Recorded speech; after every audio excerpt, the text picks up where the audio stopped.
27일 우리 ROTC 애국동지회는 북한 정찰총국 출신 김국선 씨를 초대해서 제5차 포럼을 가졌습니다. 여기서 다음과 같은 충격적인 사실을 알게 됐습니다. 북한은 2006년부터 간첩 난파를 중단했습니다. 그 이유는 더 이상 간첩을 투입할 곳이 없어서랍니다. 현재 난파 간첩과 포섭된 자생 간첩 약 15만 명이 국내에 암약하고 있답니다. 340명에 한 명이 간첩인 셈입니다. 정말 소름이 돋습니다. 이들을 비호하고 이들을 보호하고 있는 세력들이 있는데 누굴까요? 그들은 바로 종북 주사파이고 반국가 세력들입니다. 맞습니까? 이들은 정치, 경제, 사회, 문화, 종교, 언론, 방송, 학교, 노동계 전반에 튼튼한 아지트를 구축하고 그물망 조직으로 상호 연대하여 나라를 무너뜨리고 있습니다. 이들은 권력이 나오는 구멍을 잘 알아요. 그래서 중앙선관위를 장악하기 위해서 무려 40년 동안 암암리에 선관위 공무원으로 들어가서 집결했습니다. 그래서 중앙선관위는 현재 75%가 이 세력들로 구성되어 있고 특정 지역 7시 방향 출신들이 46%에 달하게 되어 중앙선관위는 완전히 이들에 의해서 완전 장악되어 있습니다. 정말 소름이 끼칩니다. 중앙선관위는 산하 여론조사심의위원회를 통하여 평소에는 여론을 조작하고 선거 때는 선거를 조작하여 대통령을 만들고 국회의원을 만들고 지방자치단체장과 교육청장을 만드는 지경에 이르렀습니다. 여러분, 중앙선관위는 국민주권을 강탈해서 마음대로 권력을 만드는 권력기관 중에 권력기관이 되었습니다. 여러분, 종북주사파 반국가 세력들은 상호 연대하여 조작, 선전, 선동으로 정치, 사법, 언론, 방송, 노동 암흑시대, 외국 교육시대로 온통 암흑사회를 만들고 있습니다. 이 모든 문제의 시발점이 바로 중앙선관위의 여론조작, 선거조작에 있습니다. 그러므로 우리는 중앙선관위를 바로잡는 것을 최우선 과제로 두고 이 문제를 해결함으로써 모든 다른 문제의 고리를 풀려고 3년 반 동안 투쟁한 것입니다. 여러분, 시민동지 여러분, 종북주사파들이 국회를 장악하고 있어서 공직선거법 개정은 불가능합니다. 그래서 중앙선관위의 선거 조작에는 투 트랙으로 대응할 수밖에 없습니다. 첫째 트랙은 공직선거법대로 선거를 치르게 압박하는 것입니다. 여러분, 공직선거법대로 해도 많이 막을 수가 있어요.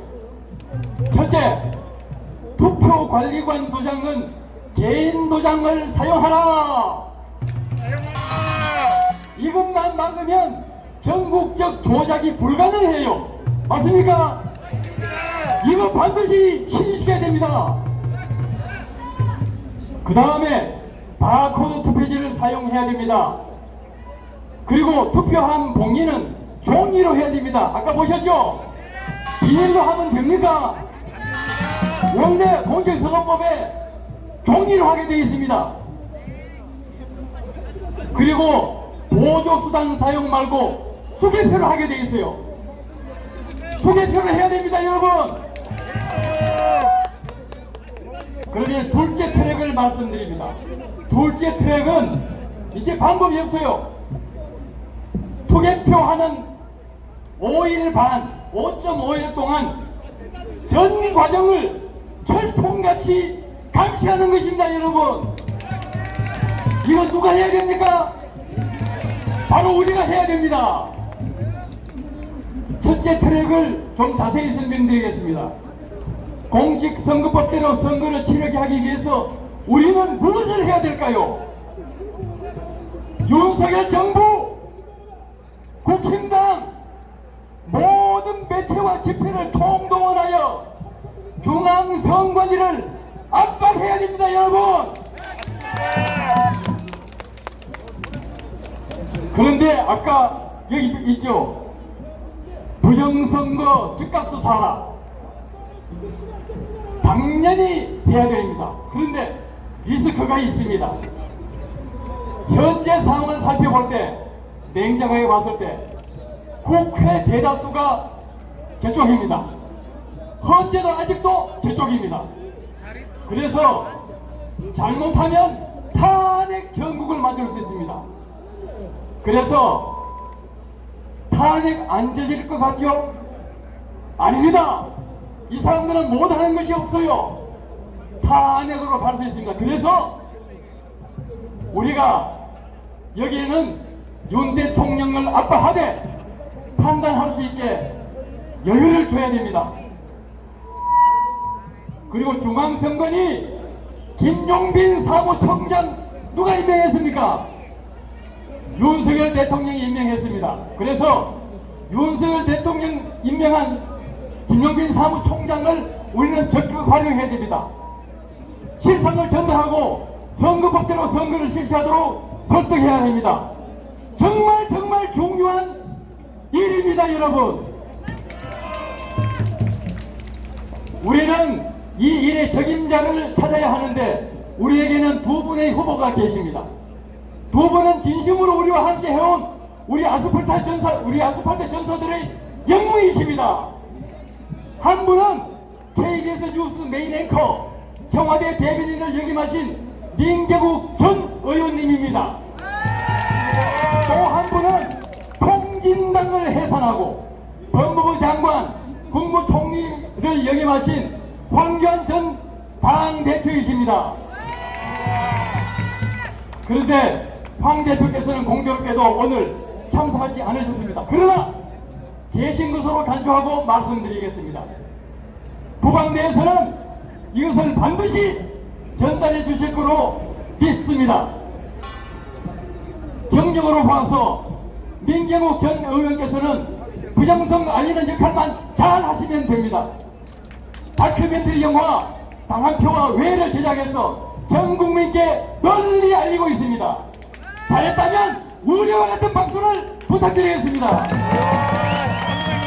황교안 전 대표님께서는 그동안 경륜이나 포지션 파워로 보아서 이 두 번째 과제, 김용빈 사무총장을 만나서 하는 이 해결 과제를 하는 가장 적임자로 저는 판단하고 있습니다. 맞습니까?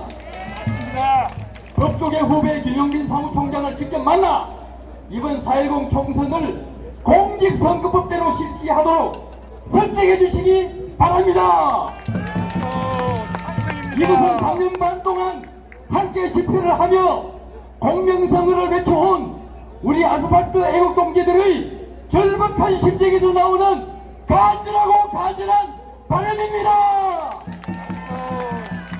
우리가 하는 100번의 집회보다 황 대표님께서 중앙선관위 사무총장을 만나 설득하는 것이 1000배의 효과가 클 것입니다, 여러분. 황 대표님의 결단과 결행을 염원하고 격려하는 의미에서 다 함께 우리와 같은 박수를 부탁드립니다.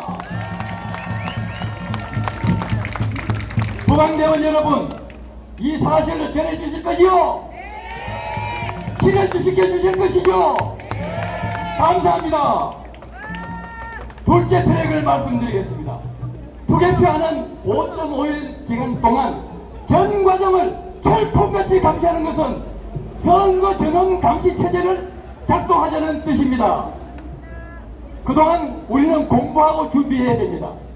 지난 3구 대선과 6.1 지자체 선거제에서도 부정선거가 자행됐지만 승리할 수 있었던 원동력은 애국동지 여러분들의 촘촘한 선거 감시가 대량 조작을 막은 덕분이었습니다. 맞습니까? 이제 다 끝나갑니다.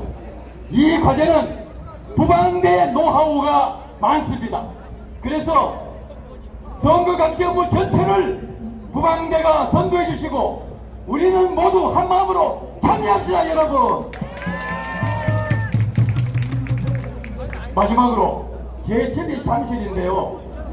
저는 작년 송영길이 사퇴하여 이재명이 보궐선거로 출마하자마자 제 집에서 3시간 걸리는 계양구 계산역 앞에 가서 1인 반대 시위를 했습니다. 그리고 계양선관위 사전투표함을 철야 감시하다가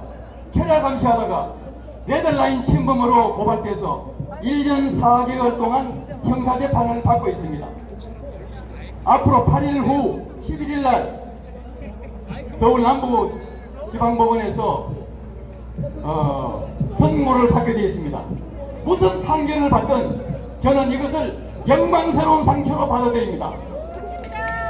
우리 모두 선거감시 활동에 참가합시다. 자, 이제 여쭤보겠습니다. 투개표 감시 활동에 참가할 의향이 없는 동지님들 손 한번 들어보십시오. 아무도 안 되시네요. 그러면 저는 이제 안심입니다.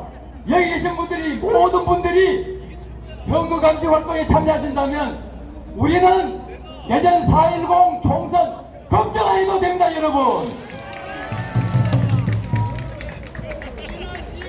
여론조작, 선거조작을 막으면 우리는 4.10 총선을 앞서갈 수 있기 때문입니다. 이상 총선을 대비해서 우리 할 일에 대해서 말씀드렸습니다. 경청해 주셔서 감사합니다. 충성!